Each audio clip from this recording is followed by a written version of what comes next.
Bonjour à tous, aujourd'hui je vous lis Confession d'un porte-drapeau. Nous sommes à la page 37. Le fait qu'il avait été mutilé non par les Allemands mais par notre artillerie fut, par la suite, source de bien des complications pour mon père. On ne voulait même pas reconnaître cette mutilation comme blessure de guerre. Aussi ne lui avait-on pas attribué la voiture d'invalide que les autres avaient pourtant reçue. C'est Yatcha qui, remuant ciel et terre, réussissant bien plus tard à lui en faire obtenir une. Dans notre cour, il y avait deux endroits bien distincts, qui chacun à sa manière formaient la topographie de nos jeunes années. D'abord la crevasse, un lieu presque mythique et aussi présent dans notre vision du monde que les nuages, la lune, le soleil. C'était une sorte de mare au bord proéminent et couvert de plantes qui ne poussaient nulle part ailleurs. Petites fleurs à la luminescence bleuâtre de néon, perchées sur des tiges juteuses et poisseuses. La surface de ce petit cratère, recouverte de lentilles d'eau qui fait penser à un bouton, était entourée des inévitables peupliers. Et ces peupliers avaient, nous semblait-il, un bruissement de feuilles tout particulier. Jeté des ombres d'une consistance différente. Qu'est-ce qu'il y avait au fond de la crevasse ? Pourquoi ne l'avait-on pas comblée ? Ces questions étaient pour nous aussi mystérieuses que les origines du monde. Nous y lancions des pierres, nous tâtions ses profondeurs vaseuses avec une perche, mais la crevasse gardait bien son secret. Il n'y avait apparemment que Zakharovna, une vieille aux petits yeux perçants à moitié cachés par un fichu qui en savait davantage. C'est que l'une des trois maisons était construite là où autrefois se trouvait son isba. Elle connaissait sans doute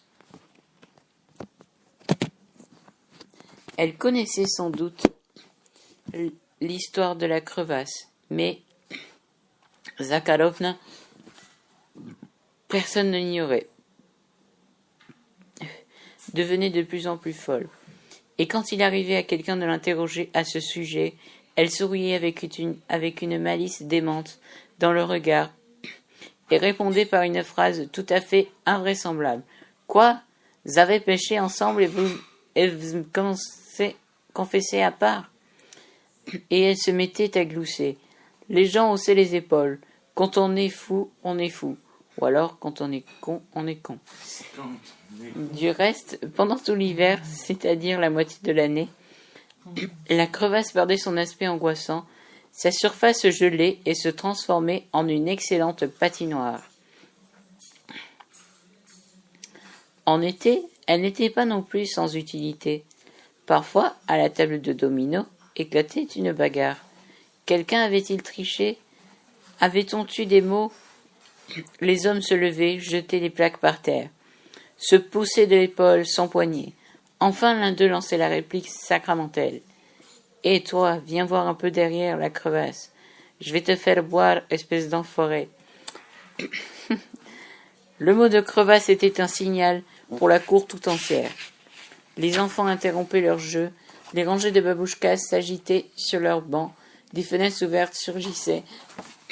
Les femmes qui emplissaient la cour de voix aiguës appelant leur mari. Alors je fais une pause pour expliquer un peu ce qui se passe et voilà. Donc en même temps ça veut bien m'entraîner. Enfin, façon de parler, oui. Donc cette histoire est l'histoire de Kim, qui est le fils de Piotr. Et en fait Piotr a perdu ses jambes à la guerre. Et il a fait partie du Parti socialiste, bien sûr, de l'Union soviétique. Il raconte ses aventures militaires et même des aventures où il a dû prendre un camion pour déblayer tous les juifs et pour les juifs qui étaient incinérés. Et donc là, c'est la conversation entre Piotr, le père de Kim, et Yatcha, le père du meilleur ami de Kim, qui est Arkady. Donc, émigré à Paris, Kim s'adresse à son ami d'enfance, Arkady. Avant d'être séparés à l'âge de 14 ans, les deux garçons ont grandi ensemble dans un hameau communautaire non loin de Leningrad. Kim et Arkady vivent des années heureuses. Tous deux pionniers dans un mouvement de jeunesse, ils marchèrent fièrement vers l'horizon radieux que leur promettent les films de propagande au rythme des chants, qui célèbrent les héros de la guerre et la figure mythique du travailleur. Mais certains silences des parents sont lourds de sous-entendus. Peu à peu émerge en eux le sentiment qu'on les dupe. Et pour l'adulte, aux yeux longtemps dessillés, la nostalgie est double à celle des scènes de l'enfance, que la mémoire baigne d'une lumière neigeuse, vient s'ajouter celle plus inattendue de l'époque du mensonge et de l'aveuglement. Donc, si vous êtes toujours là ou que vous venez d'arriver, nous sommes en train de lire en ce moment même en exclusivité le livre Confession d'un porte-drapeau déchu de André Makin. Du reste, pendant tout l'hiver, le mot de crevasse était un signal pour la cour tout entière. Les enfants interrompaient leur jeu, les rangées de babouchkas s'agitaient sur leurs bancs. Des fenêtres ouvertes surgissaient les femmes qui emplissaient la cour de voix aiguës, appelant leur mari. Lyotcha, Sergei, Vania. Tout le monde comprenait que si le mot crevasse était prononcé, les choses devenaient sérieuses. À ce moment, près de la table apparaissait souvent Yatcha avec mon père. Il s'installait sur le banc et disait d'une voix calme qui étrangement perçait à travers le vacarme de la dispute. Bon, ça suffit les gars. Allez, on va plutôt jouer une partie. Je parie que contre moi et Piotr, vous ne pourrez rien. Les hommes, en maugréant, ramassaient les plaques. Donc ça, c'est la fin de la conversation. Vous l'avez compris sûrement, j'espère. C'était en ces rares occasions qu'ils jouaient dans les deux ensemble. Le deuxième endroit s'appelait le passage. Nos trois maisons se trouvaient à la bordure de la petite ville de Sestrovsk et repliées sur la cour, semblaient affirmer leur autonomie. Il y avait cette ville avec son énorme usine aux cheminées noires, son cinéma, sa gare. Il y avait Leningrad, brumeux et attirant à une demi-heure de train. Mais la cour préservait jalousement son indépendance. Le passage y contribuait beaucoup. C'était un des sommets de notre cour triangulaire, sommet ouvert non pas vers la ville, mais vers les terrains vagues.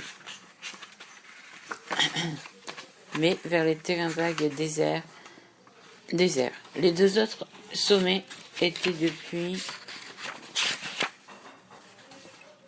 Donc, non, il n'y a pas de chapitre délimité là.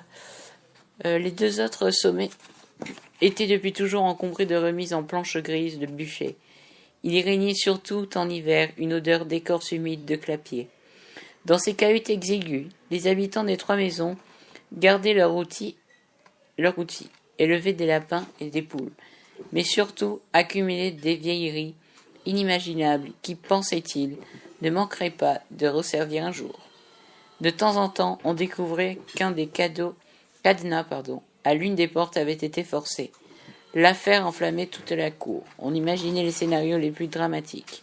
On calculait l'heure probable de l'effraction. On indiquait les coupables. Ce ne pouvait être que des gens venus de l'extérieur naturellement. Souvent d'ailleurs le crime se bornait à ce vieux cadenas brisé. Le contenu de la cahute était d'une utilité touchante. Le troisième sommet de la cour, le passage, était au-delà de ces odeurs et de cette turbulence quotidienne. Il donnait au nord-ouest, et c'est là qu'au moment des couchants froids s'édifiaient de véritables palais de nuages. Les soirées d'été étaient claires, longues, et cette somptuosité marbrée et vaporeuse du ciel nordique ne passait pas. Elle se figeait au-dessus des trois bâtisses rouges, au-dessus de la table du domino, au-dessus de la crevasse. Le ciel ne planait plus tout plat, parallèlement à la terre. Il se dressait à la verticale. Dans cette masse blanche en rose, s'érigeaient des colonnes, s'esquissaient des ogives, s'élançaient des flèches. Les reflets mauves de cette beauté coloraient les visages des joueurs, les pages d'un grand volume sur les genoux de Yatcha, les thés et les draps d'une personne qu'une femme approchait aux cordes tendues à côté des arbustes de jasmin. Donc là, nous assistons donc il y a Piotr et Yatcha et leurs amis qui font une partie de cartes. Et donc là, on raconte un peu ce qui se passe, l'environnement, etc. Couchés sur l'herbe, nous regardions silencieusement ce ciel vertical sans savoir ce qu'il fallait penser de cette architecture aérienne. Donc je pense qu'ici, On a affaire plutôt à un narrateur interne qui est dans la pensée des personnages, voire même omniscient. Je ne sais pas si vous êtes d'accord avec moi. Oui, c'est bien point de vue omniscient, car le narrateur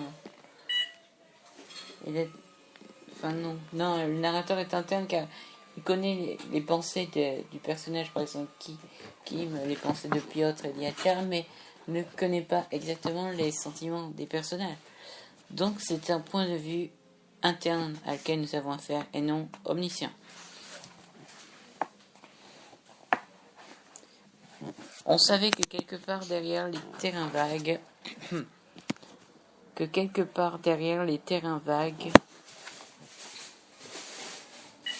à quelques dizaines de kilomètres seulement, il y avait la mer.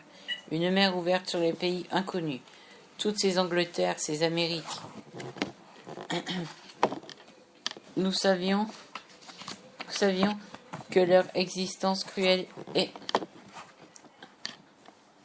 injuste, non, je ne suis pas mort, et injuste, touchait à sa fin, que leurs habitants allaient nous rejoindre bientôt dans notre marche vers l'horizon radieux. Mais au pied des châteaux vaporeux, même ces pensées ne nous effleuraient pas. Pour un moment, la marche s'arrêtait.